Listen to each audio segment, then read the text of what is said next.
ये कहानी एक भटकती हुई रूह की सच्ची कहानी है जो मैं आप लोगों के साथ में शेयर करने वाली हूँ। अगर स्टोरी पसंद आए तो चैनल को सब्सक्राइब और लाइक करना ना भूलिएगा। चलिए स्टार्ट करते हैं। भूत प्रेत के किस्से सुनने में तो बेहद रोमांचक और दिलचस्प लगते हैं, लेकिन क्या हो जब यह किस्से सिर्फ किस्से ना रहकर एक हकीकत की तरह आपके सामने आए। आज की युवा पीढ़ी भूत और आत्माओं के होने पर विश्वास ही नहीं करती, लेकिन जिस पर आप विश्वास नहीं करते वह असल में है ही नहीं, यह तो संभव ही नहीं है। आज हम ऐसे ही बुधा स्थान से आपका परिचय करवाने जा रहे हैं, जिसके बारे में कहा जाता है कि इसका निर्माण स्वयं एक आत्मा ने किया था। यह कहानी है जोधपुर राजस्थान की। जोधपुर राजस्थान स्थित बावड़ियों के किस्से स्थानीय लोगों में बहुत मशहूर है। यहाँ पानी की कई बावड़ियां हैं, जिनमें से एक के बारे में कहा जाता है कि उसे भूत ने बनवाया था। जोधपुर से लगभग 90 किलोमीटर दूर पर स्थित रठासी नाम का एक ऐतिहासिक गांव है। मारवाड़ के इतिहास पर नजर डाले तो यह ज्ञात होता है कि जब जोधपुर में रहने वाले राजपूतों की चंपावत शाखा का विभाजन हुआ तो उनमें से अलग हुए एक दल ने कापरड़ा गांव में रहना शुरू किया। लेकिन इस स्थान पर रहने वाले युवा राजपूत राजकुमारों ने गांव में साधना करने वाले साधु महात्माओं को परेशान करना शुरू कर दिया। उन राजकुमारों से क्रोधित होकर साधुओं ने उन्हें श्राप दे दिया कि उनकी आने वाली पीढ़ी इस गांव में नहीं रह पाएगी।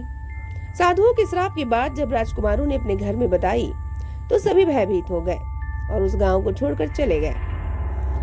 इस गांव को छोड़कर वह जिस गांव में रहने के लिए गए उस गांव का नाम है रठासी गांव। यह जोधपुर से लगभग 90 किलोमीटर की दूरी पर स्थित एक ऐतिहासिक गांव है। इस गांव में एक बावड़ी है जिसके बारे में कहा जाता है कि वह भूतों के सहयोग से बनी है, अर्थात उस बावड़ी को बनाने में भूत प्रेतों ने गांव वालों की सहायता की थी। ठाकुर जय सिंह के महल में स्थित इस बावड़ी को देखने के लिए लोग दूर दूर से आते हैं। इस बावड़ी के विषय में यह कहानी प्रचलित है कि एक बार जब ठाकुर जय सिंह घोड़े पर सवार होकर जोधपुर से रठासी गांव की ओर जा रहे थे, तब रास्ते में ठाकुर साहब का घोड़ा उनके साथ साथ चलने वाले सेवकों से पीछे छूट गया और इतने में रात हो गई। राजा का घोड़ा काफी थक चुका था और उसे बहुत प्यास लगी थी।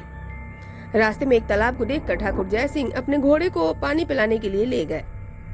आधी रात का समय था। घोड़ा जैसे ही आगे बढ़ा, राजा को एक आकृति दिखाई दी जिसने धीरे धीरे इंसानी शरीर धारण कर लिया। राजा उसे देखकर डर गया। उस प्रेत ने राजा को कहा कि मुझे प्यास लगी है, लेकिन श्राप के कारण मैं इस कुएं का पानी नहीं पी सकता। राजा ने उस प्रेत को पानी पिलाया और राजा की दयालुता देखकर प्रेत ने उसे कहा कि वह जो भी मांगेगा वह उसे पूरी कर देगा। राजा ने प्रेत को कहा कि वह उसके महल में एक बावड़ी का निर्माण करे और उसके राज्य को सुंदर बना दे। भूत ने राजा के आदेश को स्वीकारते हुए कहा कि वो ये कार्य प्रत्यक्ष रूप से नहीं करेगा, लेकिन दिन भर में जितना भी काम होगा वह रात के समय 100 गुना और बढ़ जाएगा। उस प्रेत ने राजा को यह राज किसी को न बताने के लिए कहा। इस घटना के 2 दिन बाद ही महल और बावड़ी की इमारतें बनने लगी। रात में पत्थर ठोकने की रहस्यमय आवाजें आने लगी। दिन प्रतिदिन निर्माण काम तेजी गति से बढ़ने लगा, लेकिन रानी के जिद करने पर राजा ने यह राज रानी को बता ही दिया कि आखिर निर्माण इतनी जल्दी कैसे पूरा होते जा रहा है। राजा ने जैसे ही यह राज रानी को बताया, सारा काम वहीं रुक गया। बावड़ी भी ज्यों की त्यों ही रह गई। इस घटना के बाद किसी ने भी उस बावड़ी को बनाने की कोशिश ही नहीं की। तो आप लोगों की स्टोरी कैसी लगी प्लीज कमेंट करके जरूर बताइएगा। स्टोरी पसंद आई हो तो लाइक और शेयर करना ना भूलिएगा। Thank you so much.